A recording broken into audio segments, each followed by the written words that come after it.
Hey everyone, and welcome back to the Self Connection in Isolation exclusive interview series. Today we're up to interview number 18, and we've got another phenomenal soul by the name of Dr. David Snyder in the house, ready to create some magic. And what I wanted to just tell you guys about is just a little tiny snippet of David's amazing background and his expertise, just so you have a little taste and flavor of who he is before we dive into these amazing questions. So Dr. David Snyder is recognized as one of the world's leading experts in hypnosis, NLP, and mind-body technologies for peak performance, persuasion, and covert influence. He's a hypnosis trainer, master practitioner, and trainer in NLP and the Society of Experiential Trance. He's the founder and creator of the CPI, Conversational Persuasion and Influence System. And David also holds a Master's of Arts degree in Acupuncture and Oriental Medicine from Southern California University of Health Sciences, where he pioneered the use of hypnotic technique in combination with acupuncture therapy, and also holds 9th degree black belt in the martial arts. So that's kind of crazy to me. It feels like it's just like, whoa, like where does it stop? So I'm very, very excited to dive into this with you, David, because I came across your work on YouTube probably maybe a year or so ago. But I was diving into my own NLP courses and study, and really loved what you're all about. So I'd love to start with asking you, David, what are you most grateful for in your life right now? Most grateful for, besides my family, Yeah. every single subscriber and student and person who's ever found benefit or derived any form of value from the materials that we've put out. I'm grateful for them every moment of every day, and that includes the people on this podcast, because not only do they come to me, with a problem that maybe I have an answer to, but they take those solutions that they get for themselves, and then they go out and they share it with other people. They pay it forward. And so one by one, person by person, they're changing the world, even though they don't realize that they're doing that. But they come away with the ability to help the people they care about, and to show people that there's hope, that there's a better way to do something, that there's light at the end of the tunnel. And so more than anything, I'm grateful for the opportunity to share and to connect with people like that. That's what I'm grateful for. Oh, that's awesome. And I love that, because it's the ripple effect. You don't know how many people's lives you can change and influence and impact from the work that you're doing. So, and you definitely have done that in my own work, and given the concepts of NLP are more, I don't know, just like a different angle, a different perspective, which has allowed myself to just, work through and understand the concepts better, and then be able to apply them to my life a hell of a lot better. So very Excellent. grateful for that. And I also want to know if you could, before we dive into the main questions, I'd love to just for you to explain to other people out there kind of what inspires you. I mean, I feel like you just kind of dove into a bunch of it then, but what inspires you in the work that you do, and the many different lenses that you have? What inspires? Well, that almost always takes me to a very long, twisted, and often dark and depressing origin story. But the truth of the matter is that a lot of the things that I enjoy now, a lot of the advantages that I have, or the things I've discovered, or that were taught to me by the amazing mentors that I've had, I came from a very dark place. I grew up in a very emotionally, if not physically, abusive household. I was the classic bullied kid. I was emotionally sensitive. The other kid that always gets picked last for all the athletic games, the guy's bigger around than he is tall. That was me. And early on, I can't remember the exact age that it happened, but there was something in me that just kind of said, you know what? I've got to find a way to fix this. I've got to find a way to fix me. And so I just became ravenous in my desire to acquire more personal power, to become more of the person that I wanted to be, rather than the person that nature and society and genetics conspired to make me. And so I just started reading book after book, going to course after course, and finding a little gold nugget here and a little gold nugget there. And every now and then I would find one of those radioactive gold nuggets in that big mound of poop, and it would be like the lights would come on, and my life would change. And over the year, I've made it kind of my mission to kind of sort through all the poop that's out there and find those little radioactive gold nuggets and put them in my little bag and just kind of hold on to them. And every now and then I'd take them out and I'd look at them. And yes, I'm using a metaphor. Yeah. And I'd find out that these radioactive gold nuggets that I found were actually more like Legos, that you could put them together in different configurations and in different ways. And when you did it in certain ways, the result that you got was greater than the sum of the parts. Even though each piece by itself was like nuclear in its ability to create an effect, when you stack them together in the right way, literal magic would happen. And so when I see somebody take those pieces, whether they get them directly from me or one of my students, and I see the lights come on, I see the shift in them, and they can't go back to being that old person. That inspires me. It's both gratifying and humbling work at the same time, because it's like, there are things, and you'll hear me say this, if you ever watch any of my videos, you'll hear me say this. I'll look at somebody who comes in with like 20 years of chronic pain. They'll pull it out, they'll point to it, take it out, spin it, put it back in. 20 years of pain goes away and doesn't come back. And I'll just sit there and go, that shit shouldn't work. That just shouldn't work. But when you do things in the right way, the neurology literally unlocks and you can create powerful changes. And once people have that epiphany, we call it seeing the matrix. Yeah. And they become voracious to tap into, who they can really be. And to me, that's the empowering part. So part of it is to eliminate as much suffering as humanly possible, but at the same time to show people what's possible, the magic inherent in their own neurology. Wow. Okay, that's awesome. And I really, really resonated, and I loved your analogies with the radioactive gold nuggets and the poop. I really resonate with that because I tend to call myself a bit of the human guinea pig of personal development, which is what you're kind of articulating then. I messed myself up more times trying to fix myself than I can count.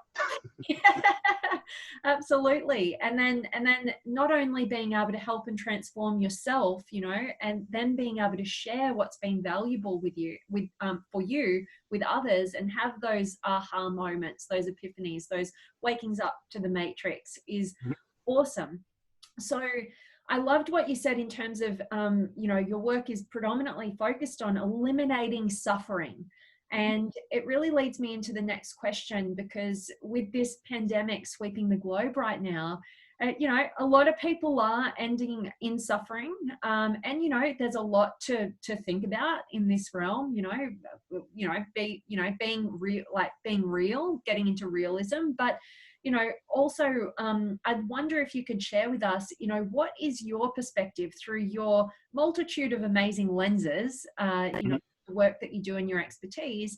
How are you viewing this pandemic, and what are you seeing that's happening? Well, it depends. I'm seeing lots of things on a lot of different levels. On one level, it's an excellent study in mass influence.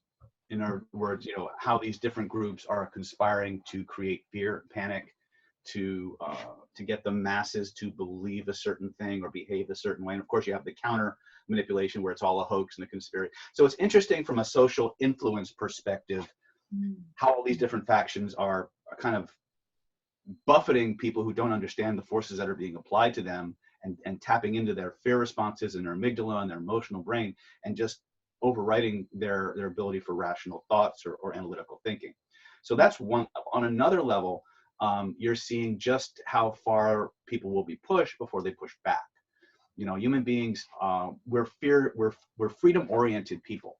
We tend to be very fearful because we're hardwired for it, but we're also very, very freedom-oriented, and we get, no matter how fearsome the enemy is, whether you believe COVID is just a cold, or it's like the next level, it's the bubonic plague of the 21st century. It's the fear that's more damaging to us than anything else.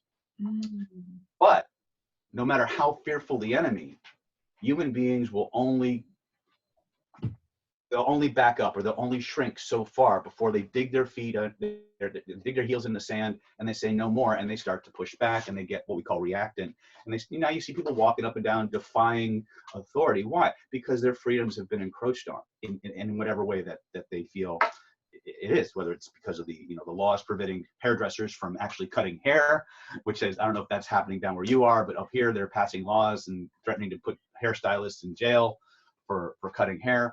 But I think also what you see is there's two sides to everything. And while there's a tremendous amount of limitations that have been imposed on us, these isolated, these moments of isolation are also giving us opportunities.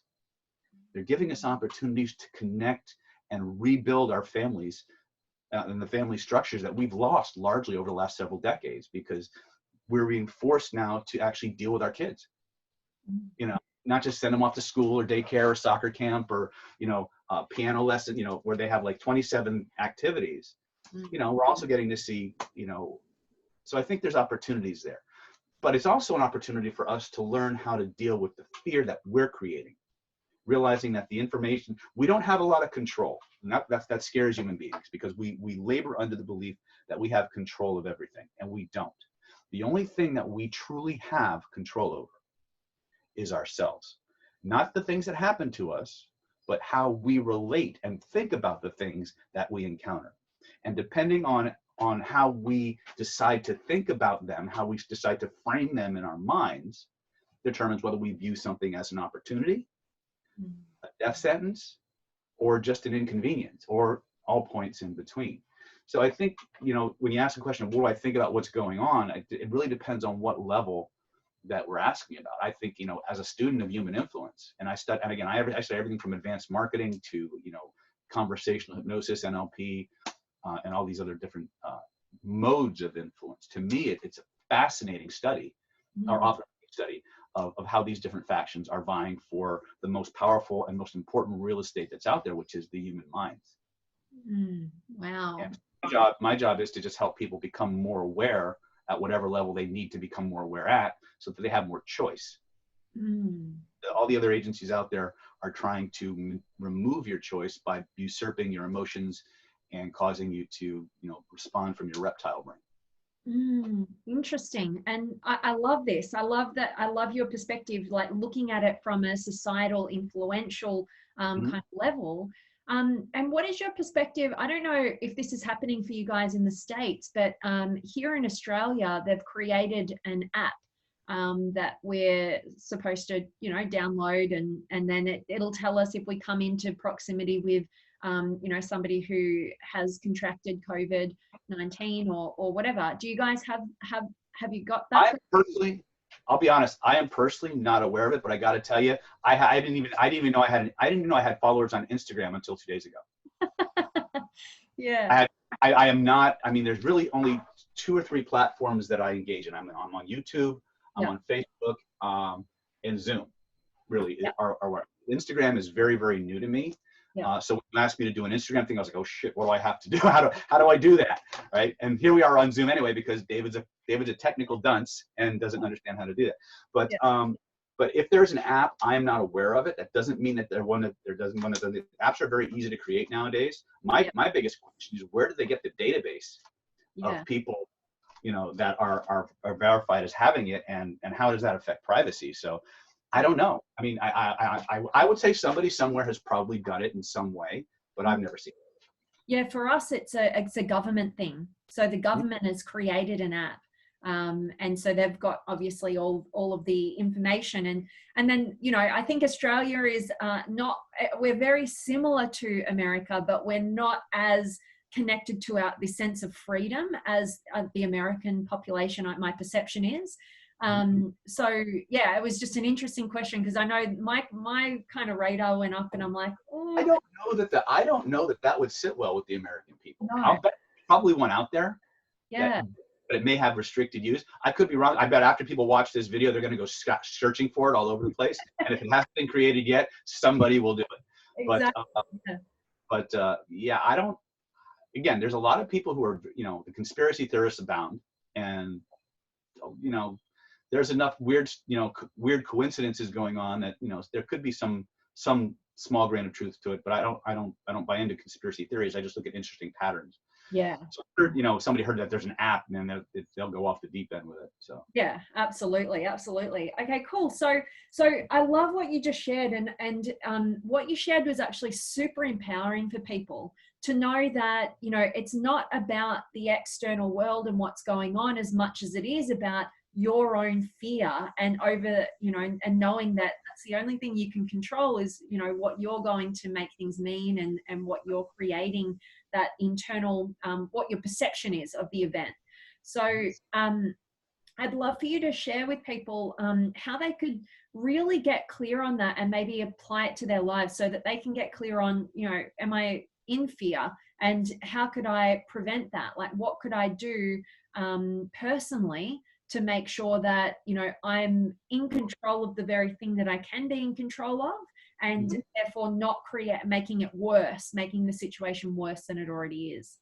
Okay. Well, first and foremost, we all need a reality check from time to time, but one of the things that happens is human beings tend to catastrophize, especially when they're already in a fear mode.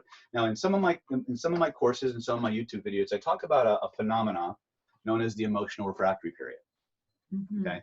The emotional refractory period is a term that was coined by the great Dr. Paul Ekman in his book Emotions Revealed. And the behavior that the emotional refractory period engages in is that whatever psycho-emotional state you're in at any given moment, whether you're happy, whether you're tense, whether you're relaxed, whether you're joyful, ecstatic, whatever happens, your body likes to stay in whatever state it's at. It likes to stay there. And so what happens is when you shift into an emotional state, so let's say you're normal, you're neutral, and then you go into an intense state of joy. Okay, what happens is your body wants to stay there. It wants that to be the new normal. And so your neurology does something really interesting. It shifts what you pay attention to. So I don't know if I can share the screen with you, but let's say for a moment that you're in a room, and in that room there's 10 units of information, 10 pieces of data that you could pay attention to. 2 are inherently positive, and 8 are inherently negative. The emotional refractory period controls what you orient on first. So in other words, if I walk into that room and I'm in a joyful state, and there's 2 positive pieces of information and 8 negative, I will orient on the positive pieces first, even though they're in the minority. So that emotional refractory period that you're in changes your perceptual filter in such a way that you only pay attention to what reinforces or re-triggers the state. So if we understand that piece, the first thing we have to do when we encounter any situation or circumstances, we have to check ourselves. We have to say, what state am I currently in?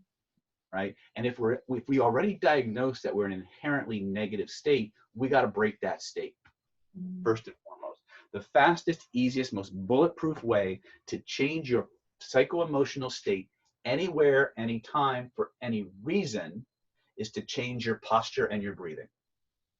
Amy Cuddy did some amazing work. I think it was it Stanford or Harvard? I can't remember.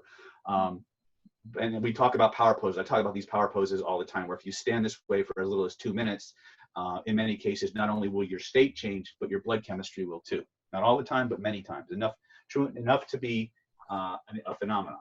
Now, for every psycho-emotional state that you have, there is a corresponding physiology and breathing pattern that enables it. So one of the drills that I do with my students many times is I'll have them stand up and remember a time in their life when they felt, when they saw something they wanted, they decided they were going to get it no matter what. They made a plan, they put that plan into action, and they went for it and they nailed it. Home run. And I have them relive that moment of triumph, that moment of victory. And I have them stand the way they were standing in that moment and breathe the way they were breathing in that moment. And then I have them summon up all of their willpower. And while keeping their physiology exactly the same, their breathing patterns exactly the same, I have them consciously try to feel bad. And they can't do it.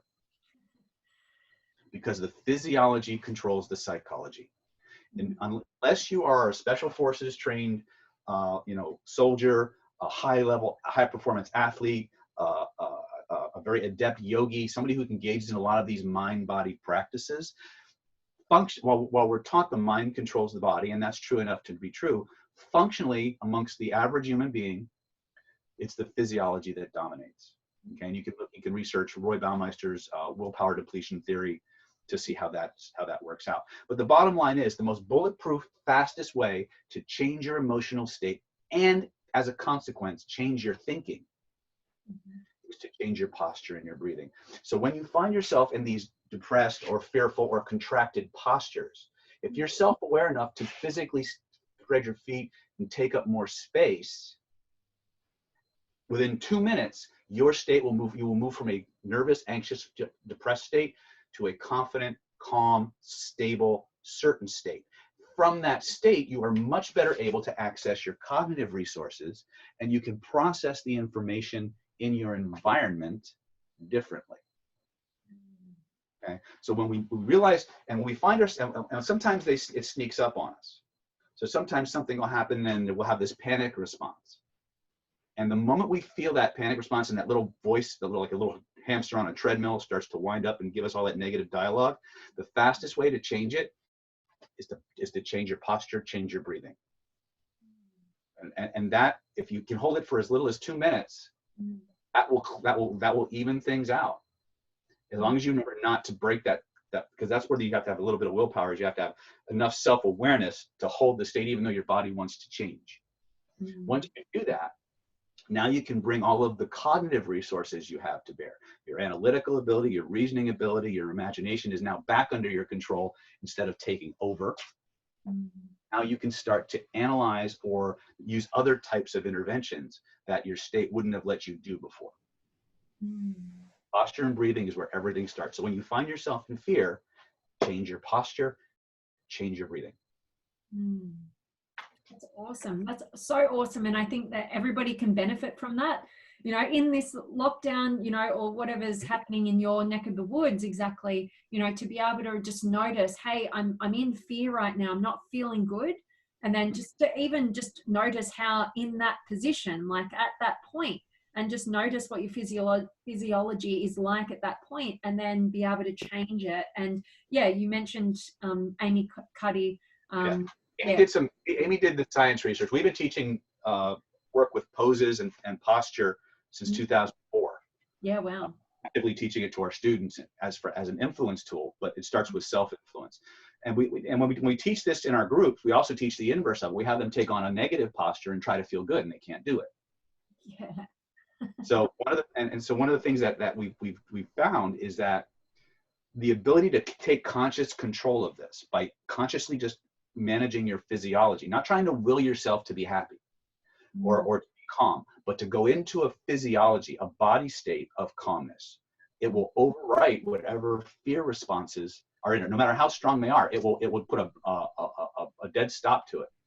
And so this is why we always teach physiology-based state control first, and then we teach them how, once you've done that, now we'll show you how to change the structure like in NLP, or move it out of the body and work with it in different ways. Because when your system gets overwritten like that, you lose the capacity to think, and to integrate things. So the first thing that has to happen is we have to get our body back. Once we get our body back, our neurology follows. Awesome.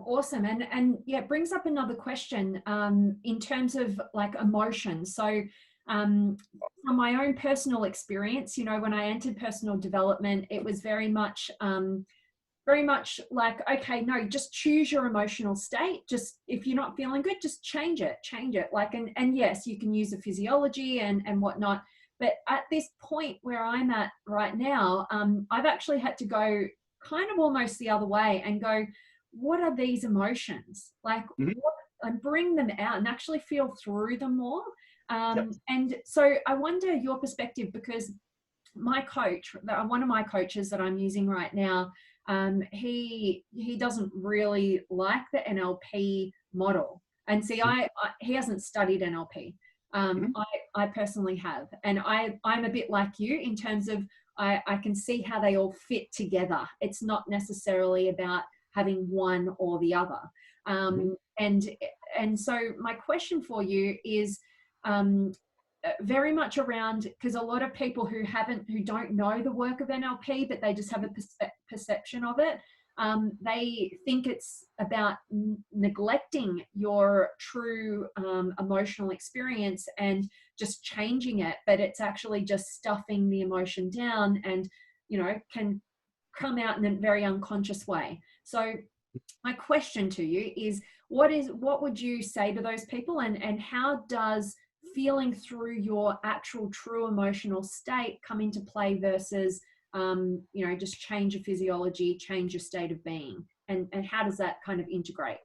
Well, first of all, as well known as I am in the NLP fields, I've also been very critical at times of classical NLP and its reliance on dissociation.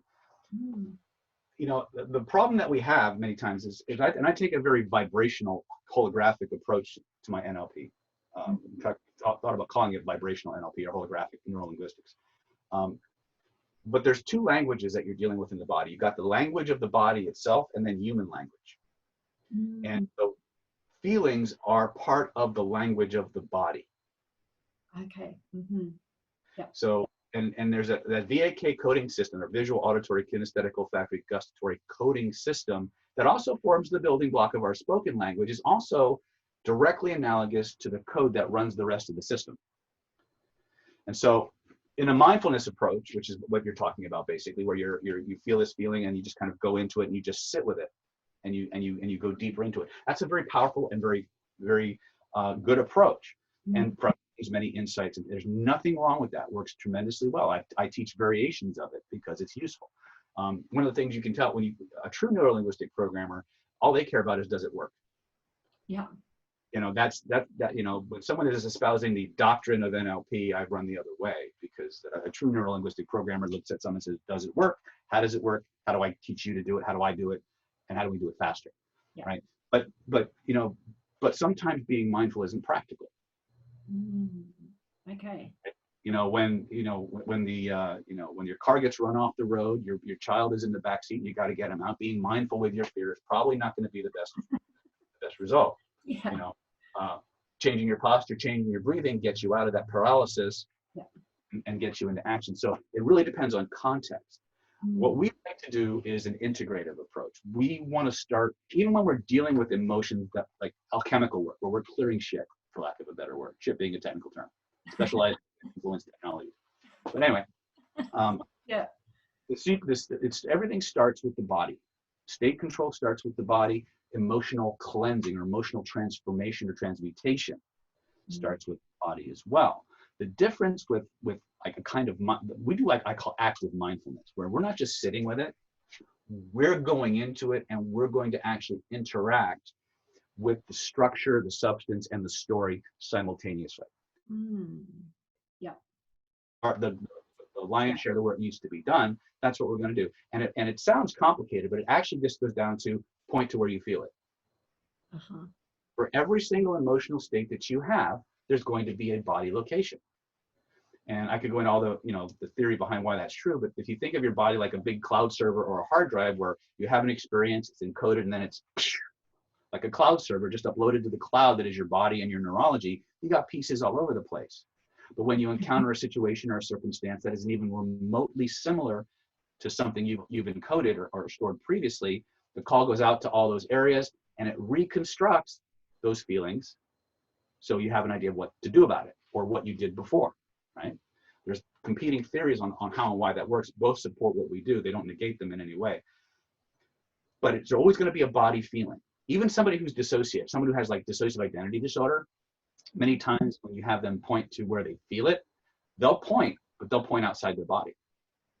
And as you clear the traumas, their association will start to change. They'll start to reintegrate into the body. So one of the things that you can do is point to where you feel it. We call that a somatic address. Next thing you do is you look at it with your inner eyes. It's kind of a mindfulness thing. And then you ask yourself, if there were a color connected to that feeling, what color would it be? There's always going to be a color. Unconscious mind, and there's 6 dynamics when you're doing this kind of work that you need to slavishly pay attention to if you want to do really good self-work in a really quick way. The unconscious mind always answers first. Largest component of your unconscious mind is your body, your being. And that's something that a lot of classically trained hypnotists forget. Because this is what the average hypnosis client in the chair looks something like this. Right? And we're talking to the subconscious mind, but we're leaving the biggest piece of the subconscious mind untapped, the physical body itself. So when you get that piece back into the process, you can resolve very deep, very intense emotions very, very quickly. And what often happens as a byproduct of that intervention is you get a spontaneous epiphany, a spontaneous perspective shift, just like you would in a mindfulness type of an interaction where you're just going deep into it and you're sitting with those feelings, and all of a sudden it clears and you have this sudden insight. Many times, automatically, you'll get those insights. You'll have that perspective shift that lets you know it's completely cleared. And you'll get epiphanies you didn't know that were there, but they're just buried in the emotion. But you point to where you feel it, you turn it into a color. And then depending on your level of skill set, you can ask your nervous system, if your unconscious mind, your autonomic nervous system knew exactly where this started, how it started, when it started, and could send you a feeling, a color, a vibration that would completely dissolve that away. What color would it send me? First answer, imagine a big ball of it above your head, breathe it through the affected area, and a large percentage of the time, it'll go away. The rest of the time, it'll go, if let's say the area that you're working on is this big, you breathe that color through the area, it drops to this. That means you've hit another shell. That's a different issue. And so a lot of times we call this the Russian doll effect, where you can just literally color breathe until it just goes away completely. Another thing that can happen is what we call body mapping, where you do the same process. This is a very simple process. It can be done in seconds. I do it with my 5-year-old and everything. Okay, it works perfect. Works great with adults too, as long as you can get them to follow the process. It's a mechanical process. They don't have to believe it. They just got to do it. So what happens is, let's say I have something here and I breathe the color through it and it goes away.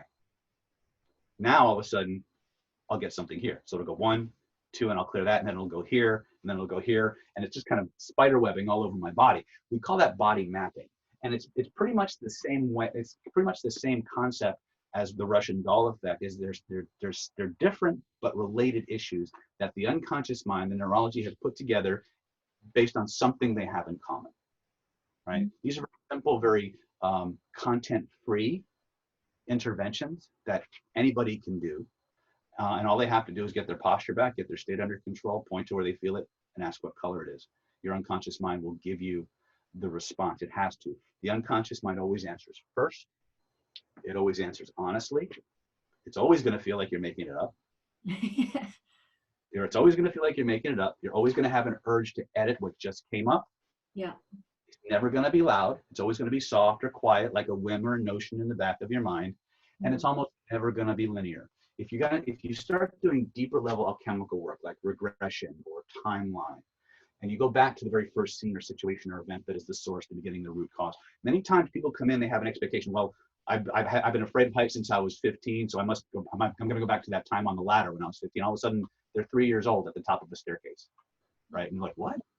Right? That's why you as an operator, whether you're doing this on yourself or you're doing it with a client, if you teach them these six principles before you do any intervention, they're dramatically more successful than if you try to explain it afterwards. A lot of times when people are using hypnosis or NLP or anything that involves trance, for lack of a better word, they're going and thinking that going into a trance means they become a vegetable. Like they're anesthetized, they're drunk, they're going to be asleep, they're not going to be aware of anything. And then when the experience doesn't match what their expectation is, they invalidate it in some way. But if you tell them these 6 principles prior to doing any intervention, everything they encounter reinforces that they're doing it right and that they're getting the effect they're supposed to get. It doesn't sound like a big deal, but when you're dealing with clients who are, high on the neurotic end, and again, most of us right now are higher on the neurotic end than normal because of everything that's going on. Yeah.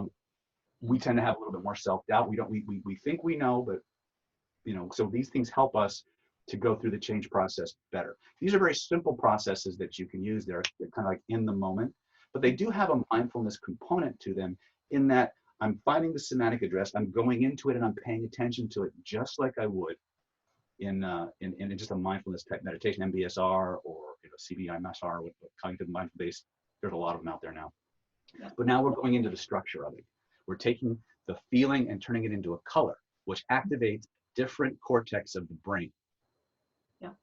The moment you access a different cortex of the brain, you've taken the same data and changed it in such a way that now you actually gain more access and more brain real estate marshaled towards a solution of the problem. And the more you get the physical body engaged, like when we've seen our spinning techniques, for example. Yeah. Right? And we point, you feel it, notice the color, reach in, take it out. You get that physical body engaged now. Now you've got all of the cortexes of the brain, the exteroceptors, the interoceptors, nociception, the mechanoreception, the 5 visual cortexes, the visual, auditory, kinesthetic, olfactory, gustatory. The brain's lighting up like a Christmas tree. Mm. And the more you get that body engaged, the more of the brain lights up in alignment towards a common goal. And so when you see people like spin something and it just goes away, it's because the lion's share of the neurological resources that we have been organized and communicated with, that every part knows what to do. And that's why the change work can be fast and it can be very pervasive and permanent, because all of you is doing something rather than just a tiny piece. You ever notice that the more conversational hypnosis that's involved, the longer the stuff takes? Yeah. Right. It's not that these are body work or regular Reiki, or I got more energy credentials than McDonald's sells hamburgers. Yeah. And I'm an acupuncturist. I do energy medicine for a living. Yeah. My biggest criticism is that they don't address the full spectrum of a human being. They address the physical body to some extent. They address the energy body, but they don't address the mental body. So we need an integrative approach. We need to get the mind, the imagination, the body, and the breath all working together. And when you point it at something, now you get a whole that's greater than the sum of the parts. But and that was probably a lot more than you were asking for, but I hope it's helpful. Oh my gosh, so good. I'm just like taking copious notes. I've got pages going on here. I'm trying to throw them out. So good. And yeah, and I that really resonates with me, to have more of an integrative approach, because it's almost like there can be these different societies or different communities of, great tools and techniques and strategies, but yeah, it's really important to go in and take what's really valuable and integrate it into a system that actually works. Yeah. And is not leaving anything left undone. So go ahead. Yeah. The other part is I'm really competitive. So I want to have the best stuff on the planet. So if you've got something that works faster and better than mine, I'm gonna be at your seminar next. Yeah. So because I'm not about dogma or the doctrine of NLP, the doctrine of mindfulness. All I care about is that it works, and it works better than what's gone before. Yeah. Because that's all your clients care about. Yeah. At the end of the day, when we go to a professional, for whatever reason, all we care about is that we walk out of their office better than when we went in. Yeah. And with very few exceptions, do they care how we got the change?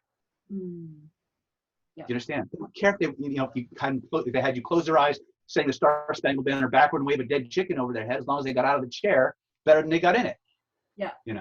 Unless you're a diehard vegan or animal rights activist, which probably a bunch of them out there, right? But my point is that focus on what works, test everything, see what works best for you. Remember that not every tool works as well on everybody, and when you start working with enough people, patterns will start to emerge. You'll start to see things from a very different perspective. Mm-hmm.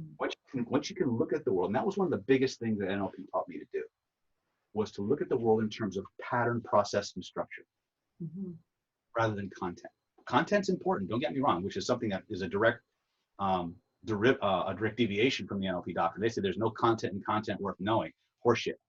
Yeah. Sometimes that movie's really important, but there's a lot of things that NLP brought to the table, but there's a lot of things it didn't look at either. Yeah. And so, we need to keep researching and finding better ways to help people move forward and get the life they want. Oh, absolutely. Like, this is just, I'm really enjoying this conversation and hearing what you're talking about here, because it resonates with how I live my life. And I love learning from a diverse range of different people to see what's working for other people and how it integrates, like you say. So totally. So what I heard you say, for people at home, and they're like, oh, like, okay, so I might point to the part of the body where I'm feeling what I'm feeling right now, name it a color, all that sort of stuff. And, and then where did this come from? Where was the first time? So what I'm hearing from what you said was, by doing that, people are actually going to be able to incorporate all these different parts of themselves, which are bringing different angles of intelligence, and point it directly to the challenge or the problem at hand, so that you've got all of you working towards a solution. Absolutely.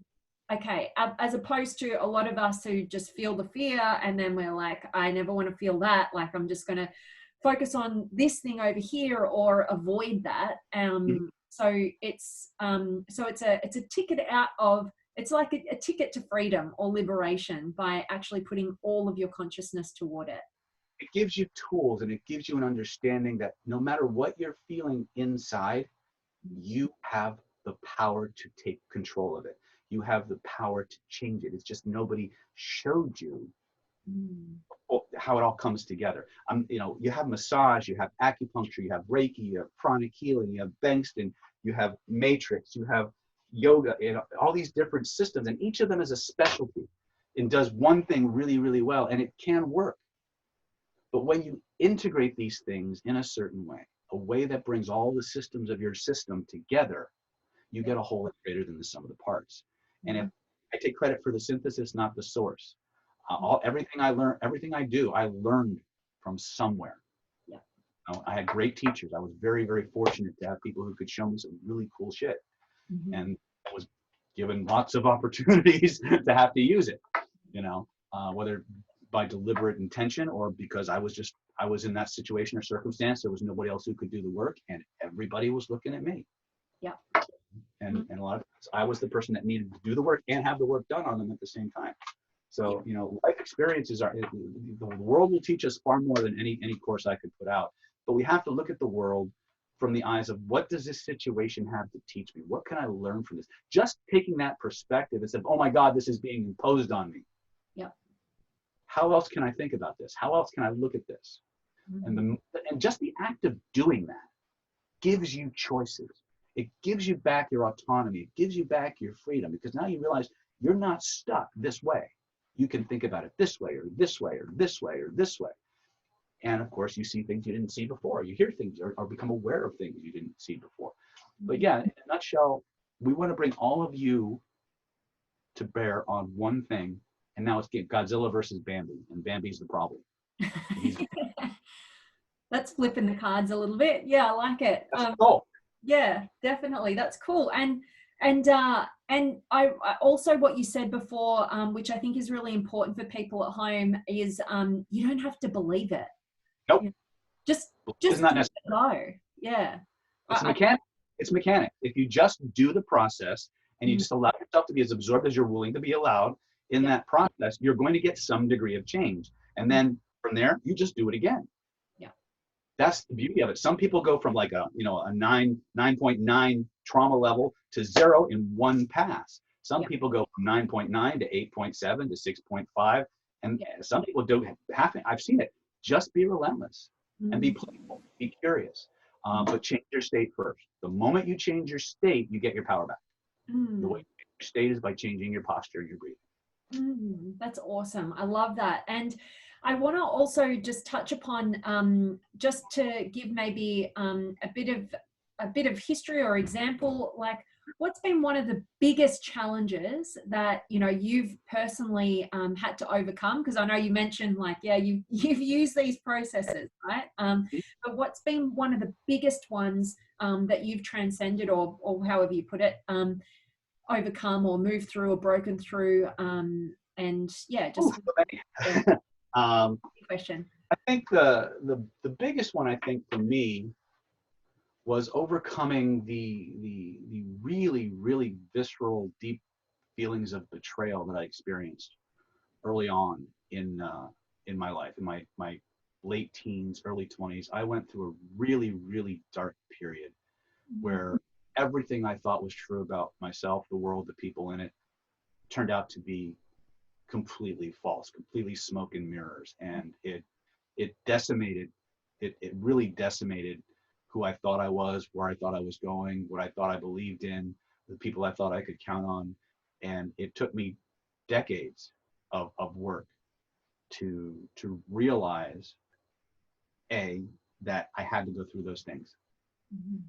On one level, I had to go. It didn't stop me from being pissed off about it, right? Because here's the thing that most people forget when they go through these moments of insight.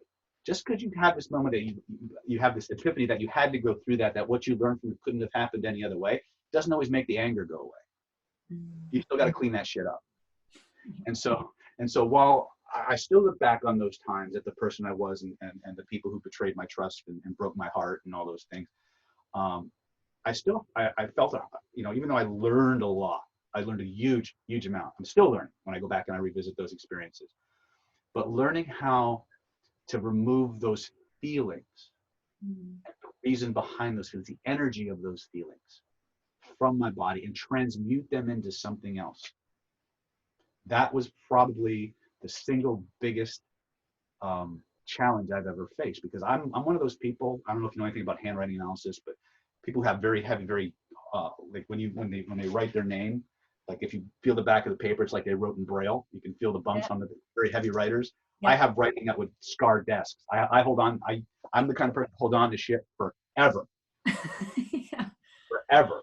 And so for me to find very powerful, very strategic, tactical ways to go back, release those things, re-experience them from a different perspective, extract lessons from them, to remove them from my mind, remove them from my body, has been my life's work. And the biggest one that goes hand in hand with that was what you talked about earlier, was fear. I was the poster child for fear. I was afraid of everything. I was afraid to go out of my house for years. And everywhere I looked, I saw enemies. Everywhere I looked, I saw people who I thought were out to hurt me in some way. And it took me decades of self-work and introspection. It was part of my journey to become more personally powerful within myself. And as a result of that, suddenly I'm helping all these other people who are going through the exact same things I went through in their way.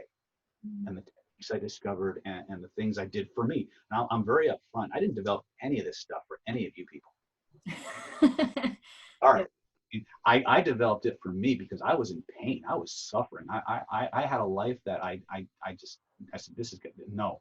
I just said no. And I just was determined to find whatever I could to make that change. And we need to be relentless in that respect. There's many times in our life where we run up against obstacles, and even when we think we have an answer, it's going to be something that kind of gets in our way, and we need to decide to go over, around, through, whatever. We need that relentlessness to it. Relentlessness is the ultimate survival trait. That's playful. You got those two, you're going to win no matter what. But the bottom line is that getting over that sense of betrayal, that hurt, and the fear of constantly being betrayed or stabbed in the back or jumped, those were the two biggest things for me. And they were very much the driving forces for me.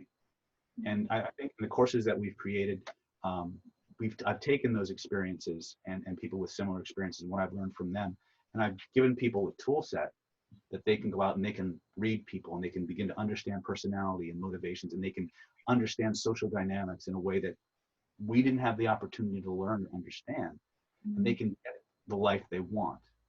So for me, that fear and betrayal, I think, are probably the two biggest ones. Boom. Well, I'm really grateful I asked you that question, because I think that's going to really resonate with a lot of people who do have those experiences, those challenges. And I, for one, am grateful for your challenges, because you have created amazing work in this world, and you continue to do so. And I just really want to acknowledge you for the human being that you are, for the work that you do, for the challenges that you've had and overcome, and for everything that you've, gone out into the world and learned about in such a diverse range, and brought it all together into this synergy. And it's allowed to, benefit other people. And like we spoke about at the beginning, really have that ripple effect, over the people that you're helping. So thank you so much for that. It's my honor. Absolutely. And thank you so much for your time. And, it's been such an honor to get to finally meet you. And I've been following a lot of your work, like I said, over the past year or so. So very, very grateful. And I wondered if you could share with everybody where they could best find more about you and the work that you're doing, and any recommendations that you have for them Sure. to begin on this journey of,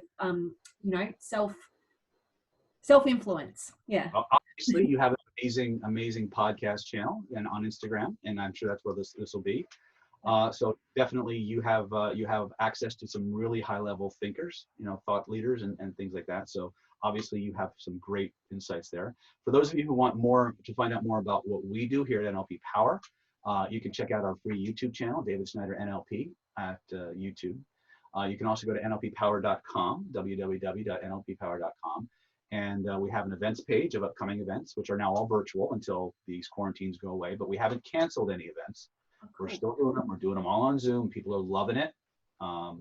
They would still much rather be in the room with me, but they're amazed at what we're able to do through the Zoom interface. And so I've actually asked for more classes to be done through Zoom, believe it or not. So that's another way that you can do it. If you have any questions about where to go, because if you go to our NLP Power website, you're going to see a huge amount of product, everything from people who want to be therapists, to people who want to be more influential, who people just want to fix themselves. And sometimes it can be a little daunting. If you give us a call at 858-282-4663, that's 858-282-4663. My administrative goddess, Stephanie, will happily give you our recommendations for getting you from where you are to where you want to be in the shortest amount of time possible. Awesome. Thank you so much, David. It's been an absolute pleasure, and I'll have this interview out to everybody across the platforms with all those links so that they can definitely make the most of the amazing work that you're doing. And again, just want to thank you for your time and look forward to everything that you're doing. And please, if there's anything that I could personally be doing to support you and your amazing work, always up for helping and supporting in any way I can. Excellent. Thank you so much, Vanessa. It's been a pleasure. You're so welcome. Thanks, David.